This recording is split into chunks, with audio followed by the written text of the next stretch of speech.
પાટીદાર અનામત આંદોલન જેટલું એ સમયે થયું હતું એટલું જ અત્યારે એમનો અહીંયા નાદ ગુંજી રહ્યો છે। એટલા માટે કે જ્યારે ઘણા બધા એવા મુખ્ય ચહેરાઓ હતા કે એમની ઉપર જે રાજદ્રોહનો ગુનો લગાવવામાં આવ્યો હતો, એમની સાથે નાના મોટા અનેક કેસો થયા હતા, પરંતુ હવે ધીમે ધીમે અને ખાસ કરીને જે રાજદ્રોહનો ગુનો લગાવવામાં આવ્યો હતો એ પછી હાર્દિક પટેલ હોય, દિનેશ બાંભણિયા હોય કે પછી અલ્પેશ કથિરિયા હોય, આ બધા ઉપરથી રાજદ્રોહનો જે ગુનો છે તે હટાવી દેવામાં આવ્યો છે। એટલે સવાલ અહીંયા એ થાય છે કે ફક્ત આટલા જ લોકો ઉપર જેટલા પણ ગુના નોંધવામાં આવ્યા છે તે હટાવી દેવામાં આવ્યા છે, તો બીજા લોકોનો શું વાંક? ગુજરાતની અંદર ઘણા બધા લોકો એવા છે કે જેમની ઉપર હજુ પણ કેસ નોંધાયેલા છે, તેમના ઉપરથી સરકાર કેસ ક્યારે પરત ખેંચવાના છે, તેમને જ લઈને આજે ચર્ચા કરીશું। નમસ્કાર, નિર્ભય ન્યૂઝ સાથે હું છું રિદ્ધિ।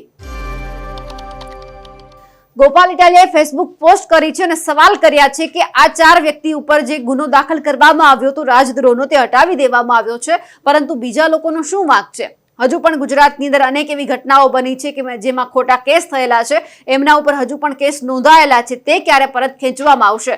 ઘણા બધા બુટલેગરો એવા છે, આવારા તત્વો એવા છે કે એમની ઉપર તો ક્યારે કોઈ કેસ લાગવામાં આવતા જ નથી, પરંતુ જે નિર્દોષો છે તેમની ઉપર ક્યાંક ને ક્યાંક ખોટા કેસ કરી દેવામાં આવે છે।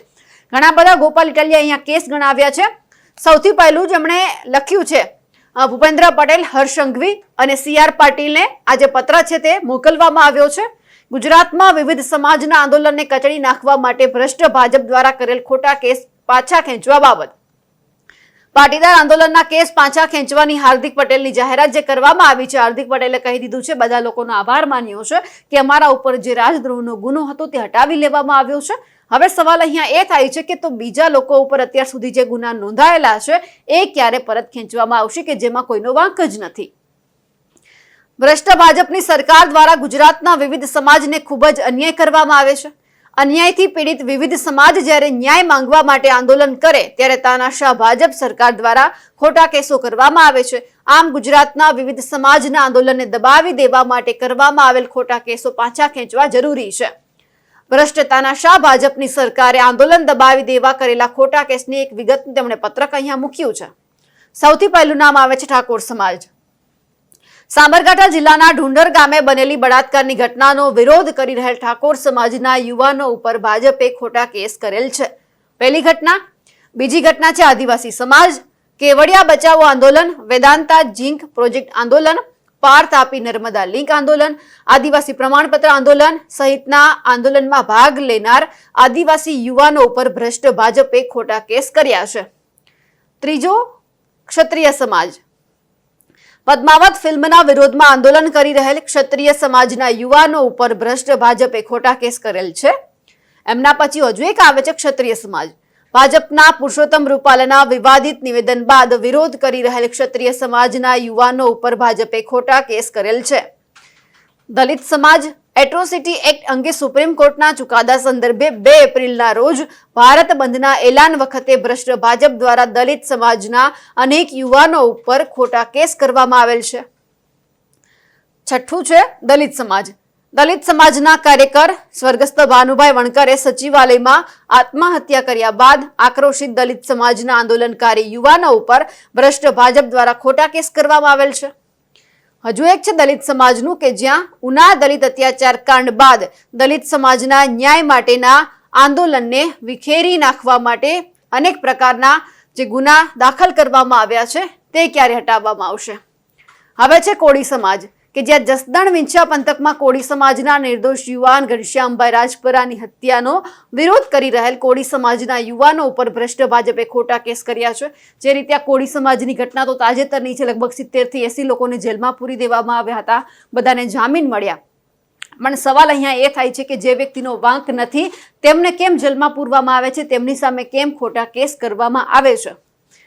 હજુ એક છે રબારી ભરવાડ સમાજ। ગુજરાતના વિવિધ શહેરોમાં રહેતા અને પશુપાલનનો ધંધો કરતા રબારી ભરવાડ સમાજના માલઢોર બાબતે મ્યુનિસિપલ કોર્પોરેશનના માણસો દ્વારા ખોટી કનડગતનો વિરોધ કરતા માલધારી યુવાનો અને મહિલાઓ ઉપર ખોટા કેસ કરવામાં આવેલ છે। યુવાનો યુવતીઓ વિવિધ સરકારી ભરતી અંગે તેમજ પેપર લીક અંગે ગાંધીનગરમાં વિરોધ કરી રહેલા અનેક યુવાનો ઉપર ભ્રષ્ટ ભાજપે ખોટા કેસ કરેલ છે। 11 નંબર આવે છે મીડિયા કર્મચારીઓ। યુટ્યુબ, ફેસબુક અને સોશિયલ મીડિયાના માધ્યમથી ભાજપના ભ્રષ્ટાચારને ખુલ્લો પાડતા અનેક ડિજિટલ મીડિયા પત્રકારોને દબાવવા માટે ભ્રષ્ટ ભાજપે મીડિયાવાળા ઉપર ખોટા કેસ કરેલ છે।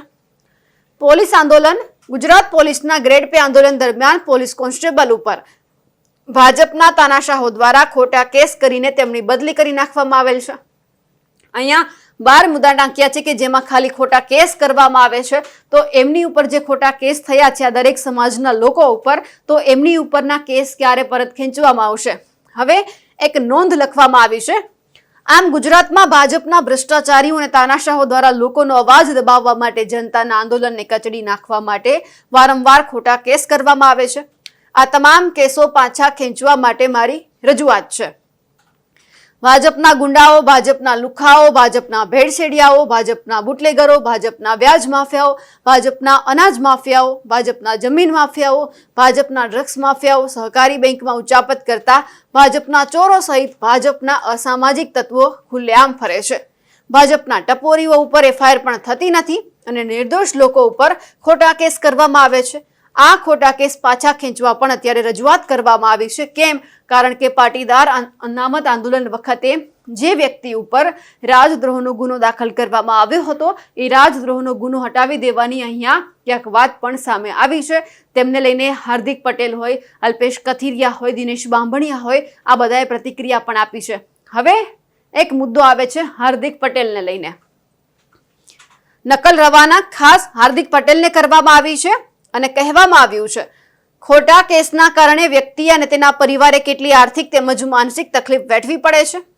ભાજપ કેવી રીતે ખોટા કેસ કરીને તોડી પાડવાનો પ્રયત્ન કરે છે તે તમામ બાબતો અંગે સ્વ અનુભવ હોવાના કારણે જેની ઉપર ખોટા કેસ થયા છે એ તમામ સમાજની પીડાને હાર્દિક પટેલ સમજી શકશે એવી આશા સાથે હાર્દિક પટેલને નકલ રવાના કરીને જણાવવાનું કે બધા સમાજ ઉપરથી ખોટા કેસ દૂર થાય એવી ચંદ્રકાંતભાઈ પાટીલને રજૂઆત કરશો, એટલે કે CR પાટીલને તમે પર્સનલી એવી રજૂઆત કરશો કે ઘણા બધા લોકો ઉપર ખોટા કેસ કરવામાં આવ્યા છે તો એમની ઉપરથી પણ હટાવી દેવામાં આવે. જે રીતે ગોપાલ ઇટાલિયાએ આટલા કેસને લઈને ખુલાસો કર્યો છે, રજૂઆત કરી છે, તેમને લઈને આપનું શું કહેવું છે કમેન્ટ કરીને ચોક્કસથી જણાવજો. સાથે જ અમારી નિર્ભય ન્યૂઝ ચેનલને લાઇક, શેર અને સબસ્ક્રાઇબ કરવાનું ભૂલશો નહીં. નમસ્કાર.